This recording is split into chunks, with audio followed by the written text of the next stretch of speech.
I was always an NES kid. We bought ours on launch in 1985 from Children's Palace. I don't know if anyone out there remembers that place. At the time, there was only around 3 games to choose from. That was it.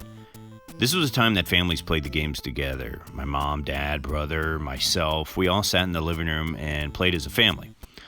Almost 35 years later, I still play. So do my kids now. I don't have the biggest collection, but I wanted to talk about a few of my favorite games. 1987's Burger Time.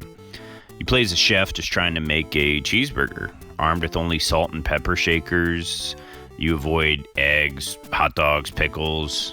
I guess if you never played the game, that sounds like a fever dream, but overall it's a great arcade play. 1989's DuckTales from Capcom. Everyone loves this game, and for good reason. It's a classic. Scrooge is looking for his money, choose whatever level you want, and hop around on your cane. I love the cartoon as a kid, so this is a perfect extension of that.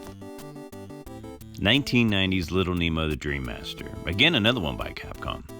Based on an old comic strip from 1905. A lot of people don't know that. You play as a kid running through your dreams to rescue the king. You feed animals candy, you could jump and ride them. The frog you jump actually inside and pretty much take over the body. This actually makes Nemo seem pretty creepy. Overall, a great game though. 1986's Popeye, another arcade port like Burger Time and Donkey Kong.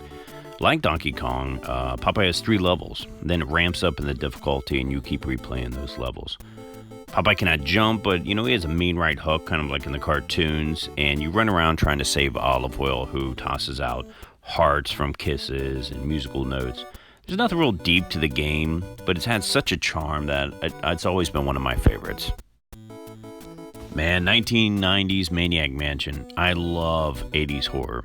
And this point-and-click game is just that. You head into the mansion to save your girlfriend with your friends while dealing with a mad scientist and his family.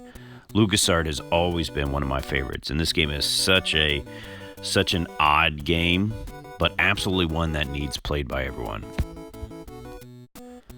1990's Rescue Rangers.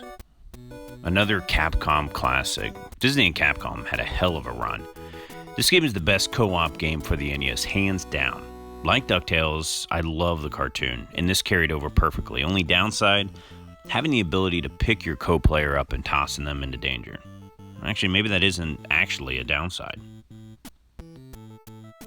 1990's Gilligan's Island. No clue why this game exists. Was the show still hot in the 90s? This game is awful, but has a huge sentimental value. We would spend summers at my grandparents' house, and their general store, yes, a general store, had 2 games to rent. So we put a lot of time into this game. I'll save more on why I love this on a later video, but don't forget, it is an awful game. 1989's Willow. Now, number 1, the movie's a classic. Number 2, this game's better than Zelda. Same overhead style, but better graphics, better story, better combat. That's right, I said it. I'm ending this with Willow because I continuously come back to this game year after year, attempting to beat it. These are just a few of my favorites from my collection. No specific order or list. Curious how many people agree or disagree, or even think how crazy I was to mention some of these.